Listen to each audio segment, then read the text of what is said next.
Hay libros que uno lee y olvida, libros que se disfrutan como quien se toma un trago y sigue con su día.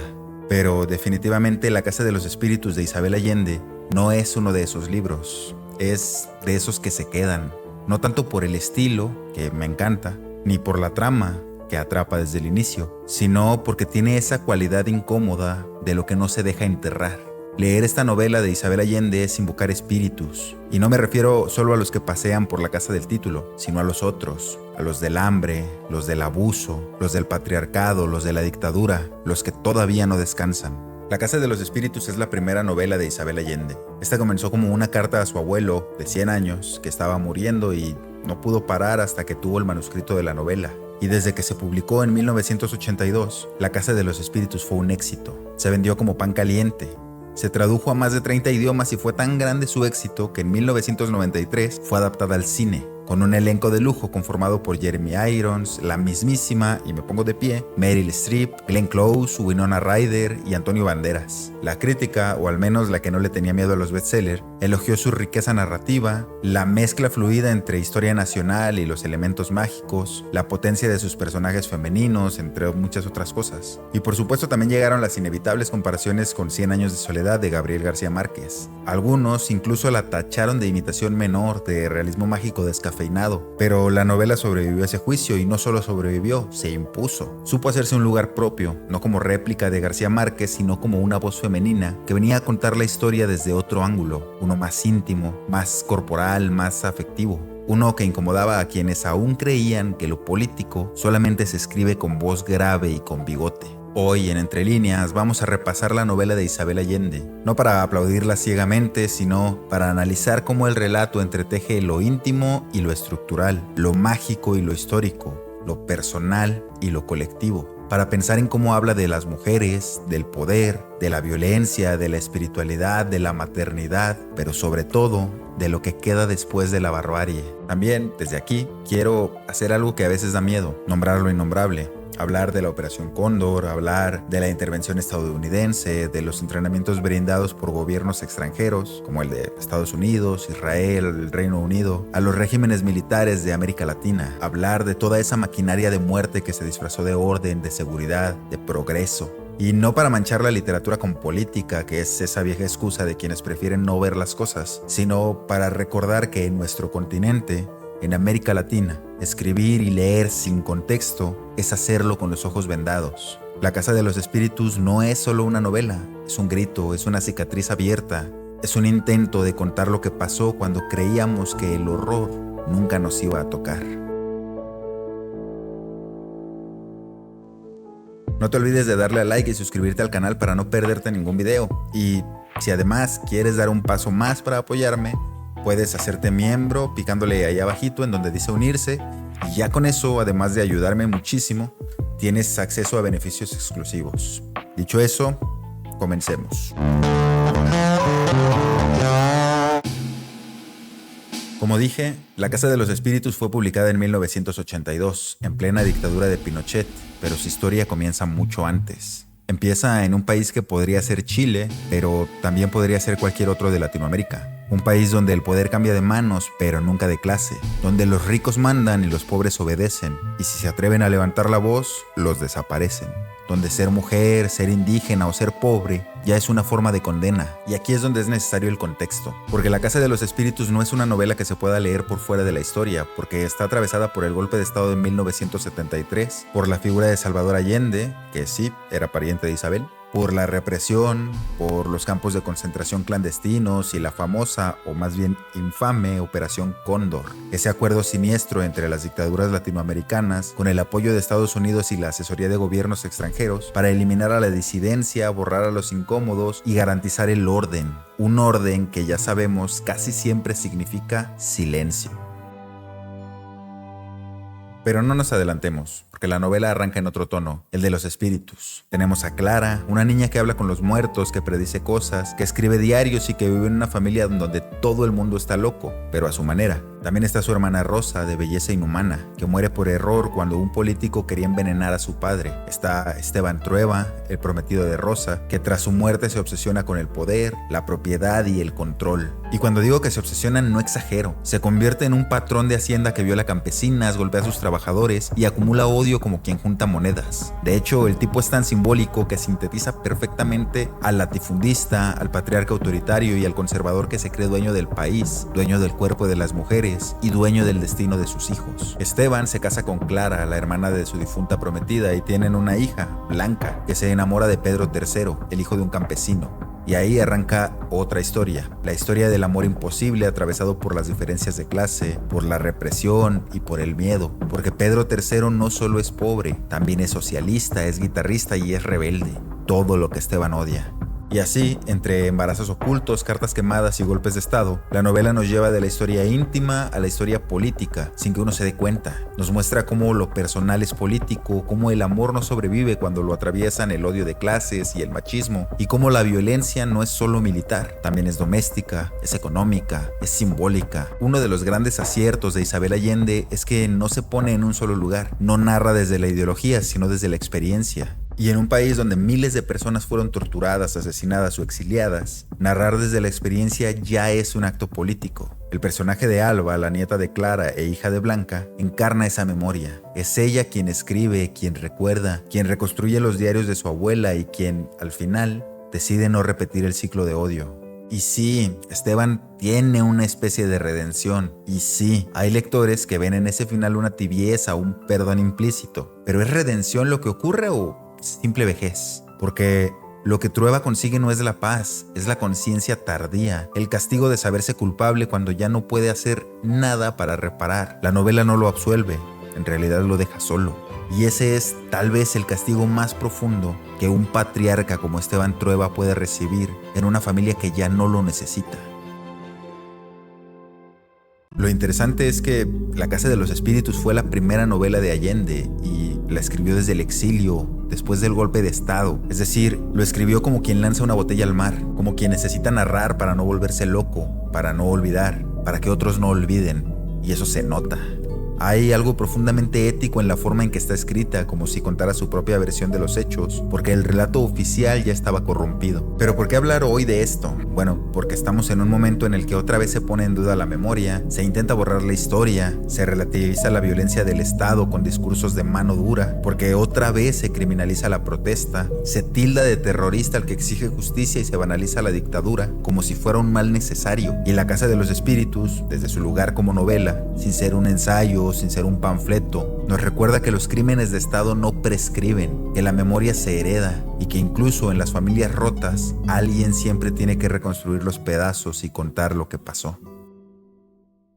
Hablar del realismo mágico no es solo hablar de mariposas amarillas, levitaciones o fantasmas familiares. Es hablar de una forma profundamente latinoamericana de percibir la realidad. Y precisamente uno de los elementos que más llaman la atención desde las primeras páginas de La Casa de los Espíritus es la presencia de fantasmas. Y no me refiero solo a los que aparecen literalmente, como el tío Marcos o Rosa la Bella, sino a los que están ahí sin nombre ni rostro, los muertos que no tienen tumba, las mujeres que fueron violadas y olvidadas, los hijos bastardos no reconocidos, los desaparecidos. En esta novela, los fantasmas no asustan, reclaman.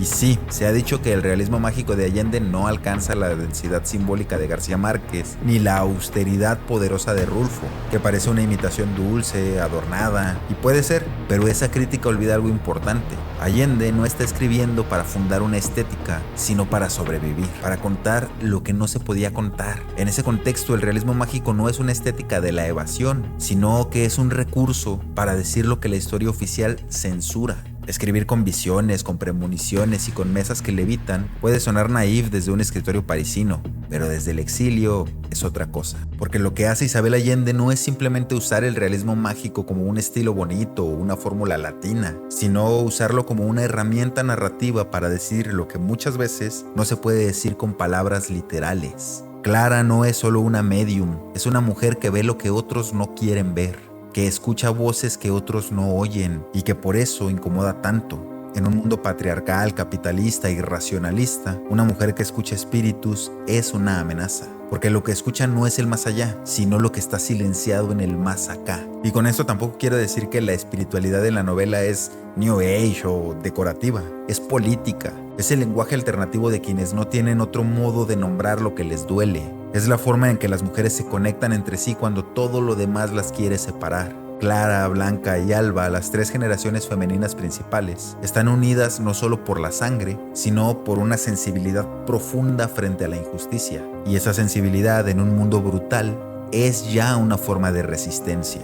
Ahora hablemos del tema que atraviesa toda la novela y que muchos años se ignoró cuando se hablaba de la historia de Chile o del resto de dictaduras latinoamericanas o del golpe: la violencia sistémica de género. La Casa de los Espíritus es también una novela sobre cuerpos violentados, cuerpos de mujeres campesinas abusadas por Esteban Trueba, que luego son desechadas como si fueran objetos, cuerpos de mujeres encerradas, golpeadas, controladas, y cuerpos que, a pesar de todo, siguen vivos, fértiles, rebeldes. Hay una escena especialmente potente en donde Esteban golpea a Blanca por desobedecerlo. No es un castigo ejemplar ni es una advertencia simbólica, es violencia pura, sin filtro. Y lo más duro es que la novela no lo romantiza ni lo justifica, lo muestra como lo que es, provocando incluso intentos de censura en algunos lugares de Estados Unidos por su contenido de violencia y abuso sexual. Eso mismo ocurre con Tránsito Soto, una prostituta que aparece varias veces a lo largo de la historia y que podría haber sido solo un personaje secundario más, exótico o decorativo, pero no. Tránsito tiene agencia, tiene poder, estrategia, sobrevive y al final incluso se convierte en un personaje clave en el destino de Alba, porque la novela también dice esto: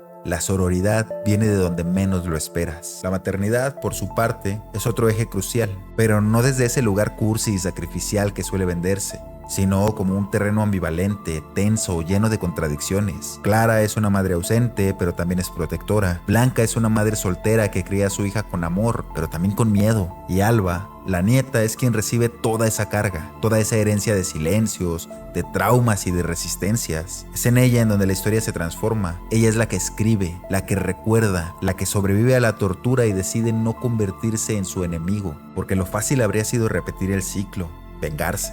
Pero no, ella entiende que su historia, su cuerpo, su memoria no le pertenecen solo a ella, son de todos aquellos que no pudieron contarla. Y por eso la novela está narrada desde su punto de vista, aunque no de forma inmediata. Todo parece narrado en tercera persona, pero conforme avanzamos descubrimos que es Alba quien arma todo, quien recopila los diarios de Clara, quien reconstruye la historia. Y ahí está una de las claves más poderosas de La Casa de los Espíritus. Es una novela sobre el acto de narrar como una forma de resistencia. Cuando se han llevado a tus amigos, cuando han matado a tus amores, cuando tu cuerpo fue torturado, lo único que te queda es la palabra. Y eso no es poca cosa. El archivo personal se vuelve archivo político, el diario íntimo se convierte en testimonio y la novela se transforma en denuncia. Porque lo que te parte al final no es la escena de la tortura, ni siquiera la del perdón de Esteban, es la certeza de que todo esto pasó y sigue pasando, y que no basta con decir nunca más si no hay una memoria activa, si no hay justicia, si no se escucha a los fantasmas. Para leer La Casa de los Espíritus en toda su densidad política, hay que salirse de la lectura nacionalista y entender que lo que está narrando Isabel Allende no es solamente la historia de Chile, es el guión continental de una catástrofe diseñada con precisión quirúrgica. Y no por brujas ni por espíritus, sino por militares, agencias de inteligencia y gobiernos extranjeros. Cuando uno repasa la historia de América Latina, la Operación Cóndor aparece como una especie de superestructura represiva que conectó dictaduras del Cono Sur con el apoyo logístico de los Estados Unidos para eliminar cualquier forma de disidencia política o social. La novela no menciona la Operación Cóndor por su nombre, pero la respira. Se filtra en cada arresto, en cada lista negra, en cada desaparición, porque lo que vivió Chile no fue una reacción militar aislada, fue parte de una estrategia regional para erradicar a la izquierda, desde Santiago hasta Buenos Aires, desde Montevideo hasta Tegucigalpa.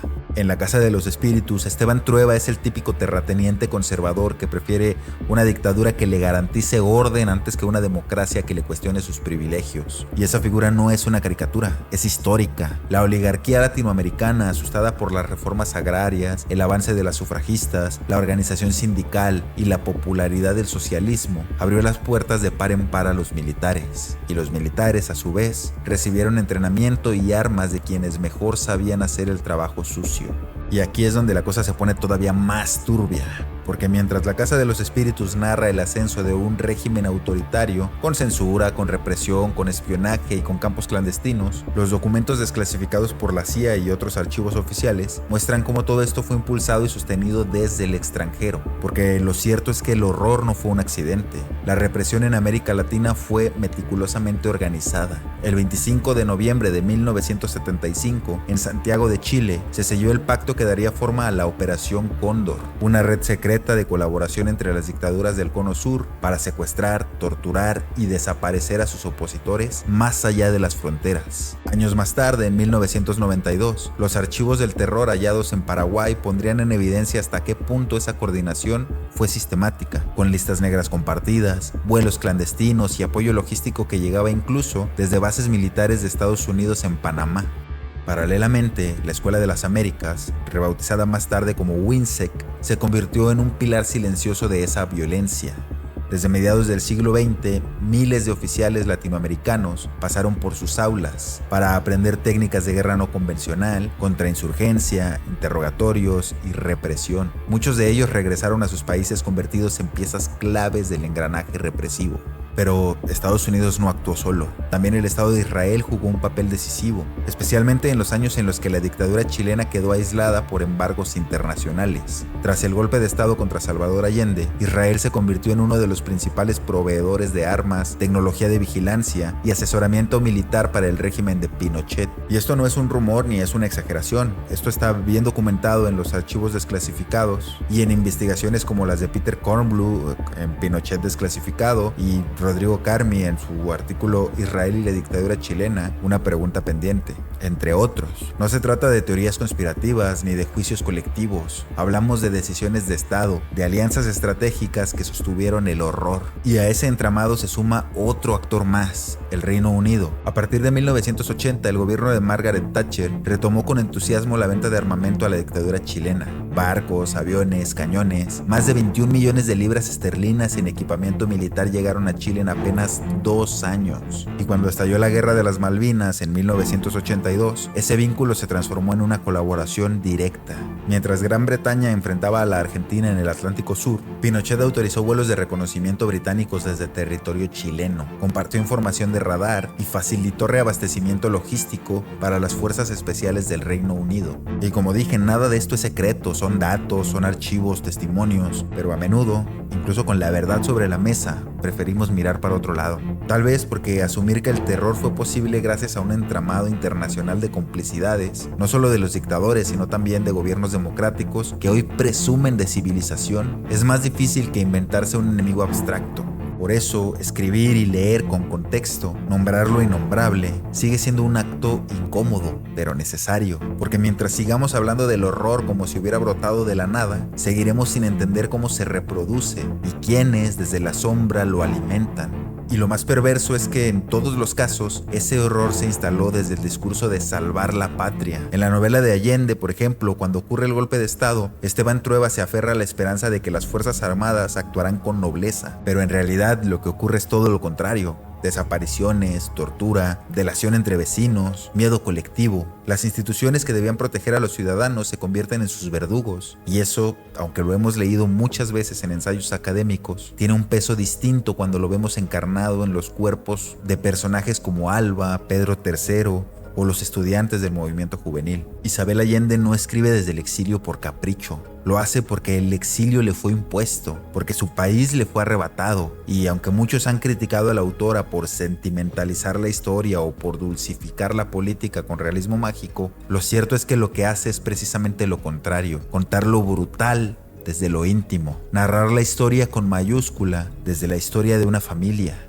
Y eso, en una región como la nuestra, que aún tiene desaparecidos sin tumba, en la que los cóndores siguen volando en forma de megaproyectos extractivistas, fuerzas paramilitares o pactos de impunidad, es un acto radical.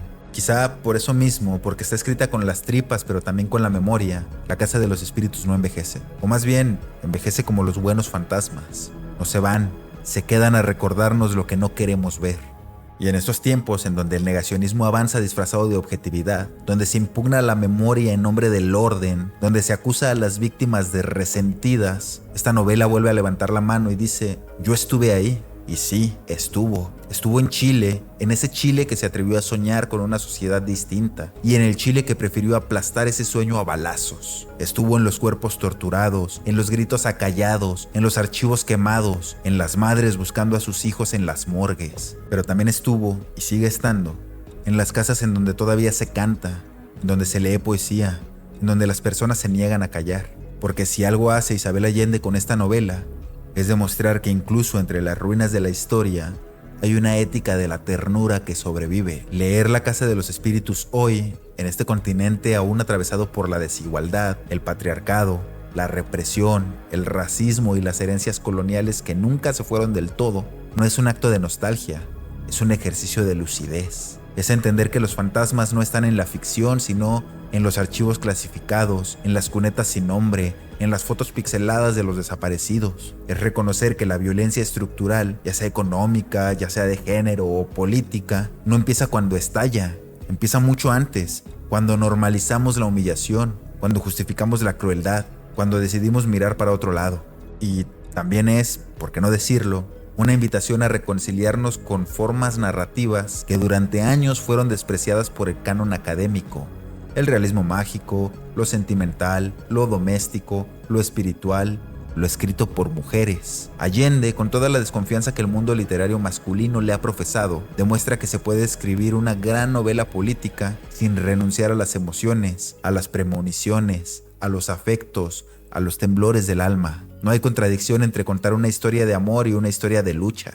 De hecho, casi nunca se dan por separado. Por todo esto, volver a leer La Casa de los Espíritus es más urgente que nunca, no solo para entender un país o una época, sino para mirar con otros ojos nuestro presente, para hacernos las preguntas incómodas que siguen ahí. ¿Cuántos Esteban Estrueva siguen decidiendo el destino de miles desde sus escritorios? ¿Cuántas Claras hemos callado? ¿Cuántas Albas sobreviven sin saber si tienen derecho a hablar? Claro que también está el riesgo opuesto, que es leer la novela solo como una crónica de la dictadura, como si su único valor estuviera en su fidelidad histórica. Pero eso sería reducirla, porque La Casa de los Espíritus no es solo un testimonio. Es invención, es estructura, es lenguaje. Es una novela que trabaja con los afectos, con el tiempo, con la mirada narrativa, que se permite la contradicción y la belleza en medio del espanto. No se trata solo de lo que cuenta, sino de cómo lo cuenta. Y ahí es donde está también su potencia. No se trata de idealizar la novela ni de convertirla en un dogma. Se trata de leerla con espíritu crítico, sí, pero también con afecto. De dejar que nos conmueva, que nos sacuda, que nos cuente cosas que la historia oficial todavía hoy prefiere callar. Porque mientras existan libros como este, mientras haya quien los lea y los comparta, mientras sigamos preguntando qué pasó y por qué, quizá no esté todo perdido. Porque la memoria es frágil, pero los fantasmas insisten. Y mientras insistan, vale la pena seguir leyendo, seguir escribiendo y sobre todo seguir preguntando.